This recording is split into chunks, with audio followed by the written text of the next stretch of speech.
కుమార్ రెడ్డి గారికి కోవూరు నియోజకవర్గ అభివృద్ధి కార్యక్రమాల గురించి మాట్లాడారు. ఆయన 2 సంవత్సరాల పాలనలో వేమిరెడ్డి ప్రశాంత్ రెడ్డి గారి ఆధ్వర్యంలో వేమిరెడ్డి ప్రభాకర్ రెడ్డి గారు ఎంపీగా కోవూరు నియోజకవర్గంలో 2 సంవత్సరాల్లో ఎక్కడెక్కడ ఏ అభివృద్ధి కార్యక్రమాలు చేశామో వాటి యొక్క అగ్రిమెంట్స్ ఏంటి, కాంట్రాక్ట్స్ ఏంటి, ఏం బిల్లులు వచ్చాయో శ్వేతపత్రంతో చర్చకు మేము సిద్ధంగా ఉన్నాం.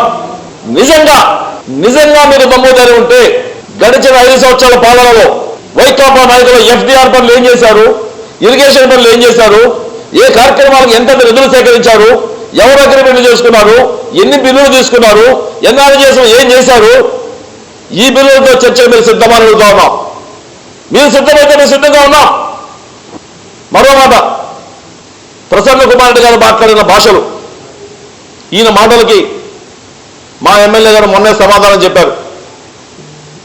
మరలా ప్రసన్న కుమార్ రెడ్డి గారు ఇదే ఆయన సహజ సిద్ధమైనటువంటి అహంకారపూరిత భాషతో మాట్లాడుతూ పోతూ ఉంటే ఆయన సమాధానం మా ఎమ్మెల్యే గారు చెప్పరు.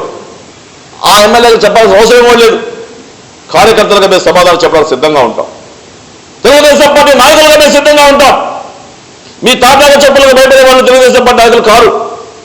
ఎప్పుడు ఎన్నికలు వచ్చినా, ఎన్నికలు మాత్రమే కాదు, ఏ సమస్యలు వచ్చినా తెలుగుదేశం పార్టీ అండదండగా వైకాపా నాయకులకు మీరు చెప్పారు ఇంకొక 2 సంవత్సరాలు 3 సంవత్సరాల తర్వాత మేము వచ్చేస్తాం. 2-3 సంవత్సరాలు కాదు. తెలుగుదేశం పార్టీ నాయకులను కార్యకర్తలను భయపెట్టాలంటే మీ జగన్మోహన్ రెడ్డి నాయన రాజశేఖర్ వచ్చినా కానీ ఆయన తెలంగాణ జైలు చేస్తా ఉన్నాం. ఏ రోజు భయపడేటువంటి చరిత్ర తెలుగుదేశం పార్టీ నాయకులకి కార్యకర్తలకి లేదు.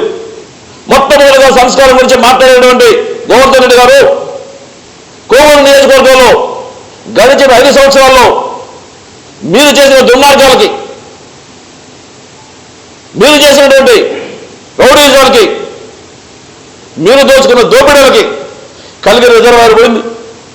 తలమంచి, కొడవలూరు, ఎల్లాపాలెం, కొత్త వంగలో ఉన్నటువంటి గ్రామాల మొత్తం 100 కోట్ల మాఫియా జరిగింది. రైతాంగానికి 8,000, 9,000 పుట్టికిచ్చి రైతాంగానికి మాఫియా చేసి రైతులు ధనం దోచుకున్నారు. ఎఫ్డీఆర్ పనుల్లో 100 కోట్ల రూపాయలు దోచుకున్నారు. ఇసుక మాఫియా జరిగింది. ఎప్పుడు లేని విధంగా గంజాయి ఎప్పుడు విధంగా ప్రవహింపజేశారు.